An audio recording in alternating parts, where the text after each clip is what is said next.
This is Sonic as a tiny, squeaky blue fuzzball who can barely stand on his own 2 feet. And this is Sonic as a full-on lightning blur, bouncing off walls, breaking the sound barrier, and turning an entire city block into a wind tunnel just by doing warm-up laps. And today I'm going to simulate what it would be like to raise Sonic like a pet. Except he's not exactly a pet. He's more like a hyperactive roommate that runs on chili dogs and chaos. I'm going to build him habitats, feed him, train him, introduce him to other animals and rivals, and simulate all the stages of his life from adorable to absolutely uncontainable.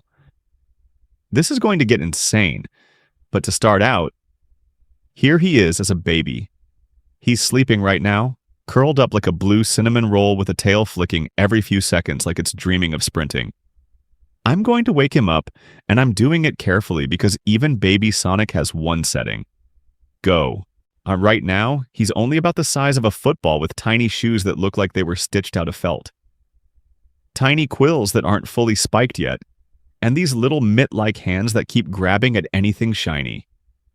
This guy is going to get absolutely fast, and that's the problem. Because at this stage, he's the smallest and most harmless that he will ever be. And even now, I can hear the faintest vrrm sound like his legs are idling. In order to see what it's like to raise Sonic, I'm going to simulate his daily tasks. Starting off by giving him some toys and testing how friendly he is. I set down a plush ring, a soft foam ball, and a tiny obstacle hoop. The moment his eyes open, he locks onto the ring like it's the only thing in the universe, scoots forward and just gently bites it like a puppy. Then his legs start buzzing.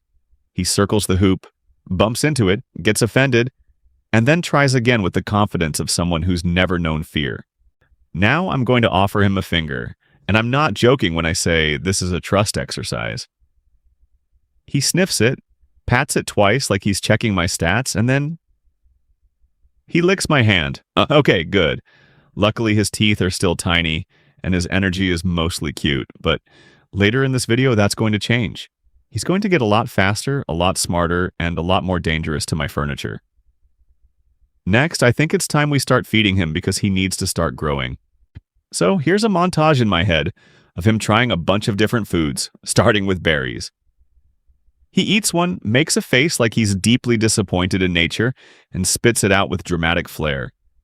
Then I give him a slice of watermelon, and he immediately approves, just chomping with both hands like he's in a competitive eating contest. Now I'm going to give him a pancake, and he hugs it before he eats it, which is the sweetest thing ever. Finally, and the main event, a tiny chili dog cut into bite-sized pieces. The room goes silent. He stares at it like it's sacred. He takes one bite and his eyes widen like he just discovered the meaning of life. He washes all of this down with some orange juice, and the sugar hit is immediate. His feet start tapping, his quills twitch. He is powering up. Later in the video, I'm going to feed him a lot more, even larger foods, but for now he's still small. So he can't really eat much without turning into a blue pinball. But the next thing he needs is a habitat he can actually live in, because Baby Sonic plus Open House equals a new speed record for how fast can someone destroy a living room. So I'm going to build him a home inside of this oversized playpen area, with everything a baby speedster would need. For now, he can live in here, but eventually, when he gets bigger, he's going to be moved somewhere with a lot more room. Since Sonic is basically half land animal, half living tornado, I'm going to split the habitat into a chill zone and a sprint zone. The chill zone has a soft nest, blankets, and a little cave made from a padded tunnel so he can have privacy. I wonder what he's going to do in there. The sprint zone has mini cones, a loop-de-loop toy, and a friction-safe running track mat that won't burn up when he starts doing micro-laps. While I build this, notice I also fill up a shallow kiddie pool because I need him to learn that water exists and it's not an enemy, even if he acts like it is. Hopefully this keeps him entertained for a little bit. For the backside, I'm building a green hill vibe with fake grass, foam rocks, and little plants that won't stab him if he face plants at 40 miles per hour. There's also a small platform to climb so he can look down like he's the hero of a tiny kingdom. For the front side, it's open space so he has room to accelerate, stop, and turn without launching himself into a wall. Okay, now the entire habitat is done with everything he needs to survive as a baby.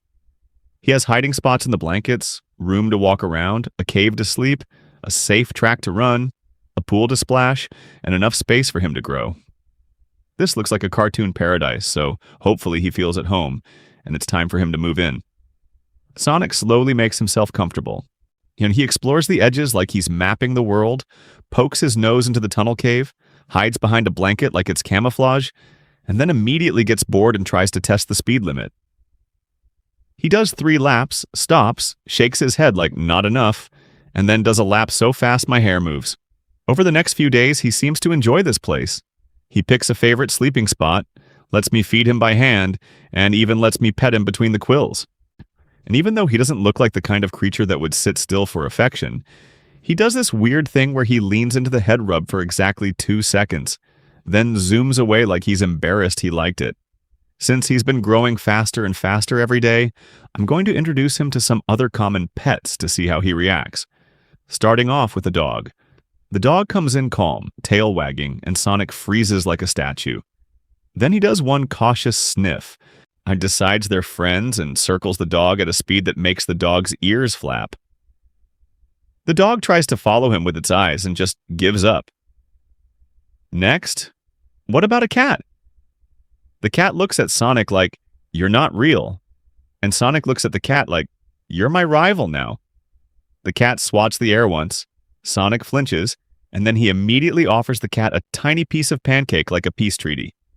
Shockingly, it works. Okay, he seems friendly enough. But now I'm going to test his instincts with something moving fast, because if he's going to grow up to be Sonic, he needs to learn focus. I put a remote-control toy crab in the sprint zone. The crab skitters. Sonic's eyes lock. He takes off, stops instantly, takes off again, and taps it like he's tagging a friend in a game. He's not trying to hurt it. He's playing. The crab doesn't know that. It tries to escape. Sonic laughs. Yes. He literally laughs, and then runs a perfect circle around it so tight, it creates a little ring of wind. Over the course of the next week, he gets bigger and noticeably stronger. He's now about knee-high, his shoes look less like slippers and more like real sneakers, and his quills are starting to get that iconic spike. The next thing I'm going to do is take him into the real world, because soon he's going to outgrow this habitat, and we need to get him used to being outside. But little does he know what's going to happen once he starts living outside and grows much faster. He's going to become the fastest living creature that the world has ever seen. But first, I need to give him a bath because he smells like chili dogs in Victory. So now I'm going to take him outside and simulate raising him like a kid with unlimited energy. I take him to the park, but I'm holding a special harness that's basically a safety line for a tiny comet. The moment his feet touch grass, he explodes into motion. He tries to chase a leaf. He tries to race a scooter. He tries to race the wind. Then I take him to a pet-friendly store and he becomes obsessed with anything circular. He boops every hula hoop. He stares at a bicycle wheel like it's art. He finds a display of keychains shaped like rings and looks at me like I owe him all of them. Next, I take him to an outdoor restaurant. I order a plain chili dog and cut it into pieces. And he actually sits, for exactly long enough to earn a bite. But the moment someone drops an ice cube on the ground, Sonic treats it like an enemy boss and pounces. Then we go to the beach and he experiences the ocean for the first time.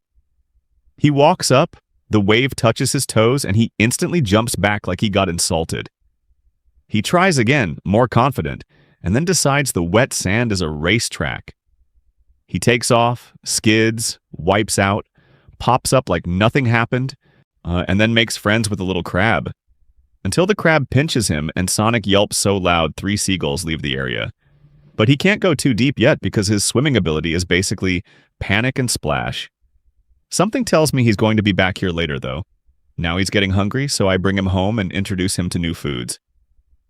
This time, a bigger chili dog, a bowl of pasta, and, because I want to see what happens, a sports drink. He takes one sip of the sports drink and suddenly he's shadowboxing in the air like he's training for a championship.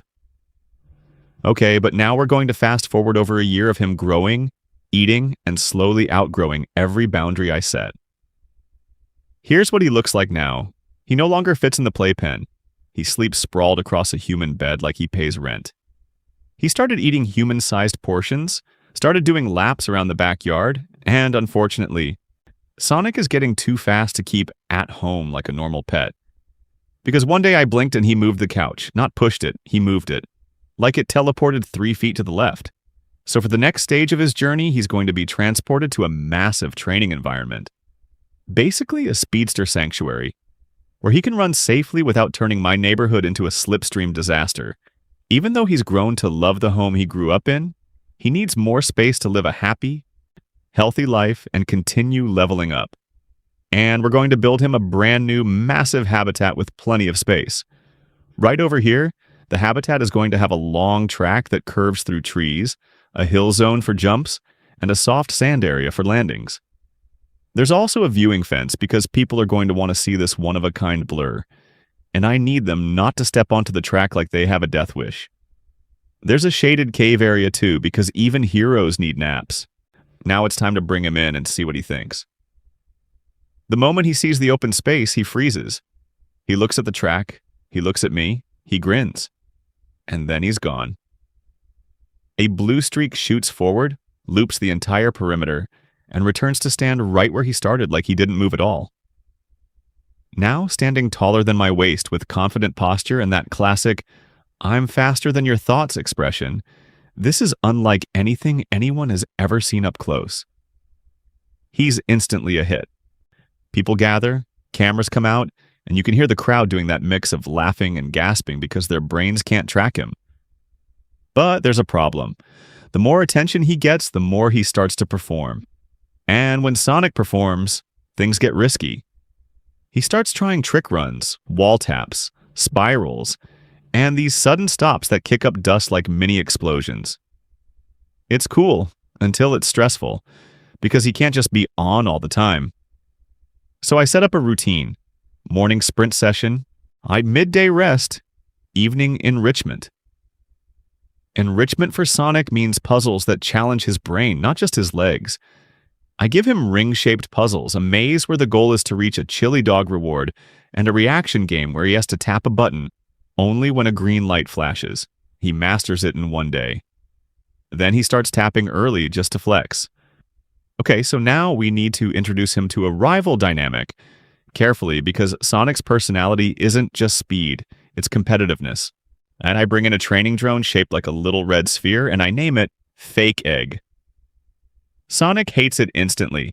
He chases it, corners it, and then stops short like he's realizing the line between game and obsession.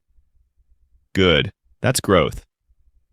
Next, I simulate meeting a friend who can keep up, so I bring in a second drone that's a darker color and moves in sharper angles. Sonic watches it silently, then takes off. The chase turns into a dance. Feints, turns, bursts of speed, like stops that leave skid marks. It's intense but controlled, for a while. Then a crowd starts gathering again, people cheering, and Sonic starts getting sick of the constant eyes. He tries to run to the cave to get away, but someone steps too close and calls out for him to do the cool spin. Sonic's smile drops. He's not a toy. And after being stared at for what feels like forever, he snaps. Not in a villain way, but in a "I'm done" way. He kicks up a whirlwind by accident, dust flies, and hats go spinning, and everyone finally backs up.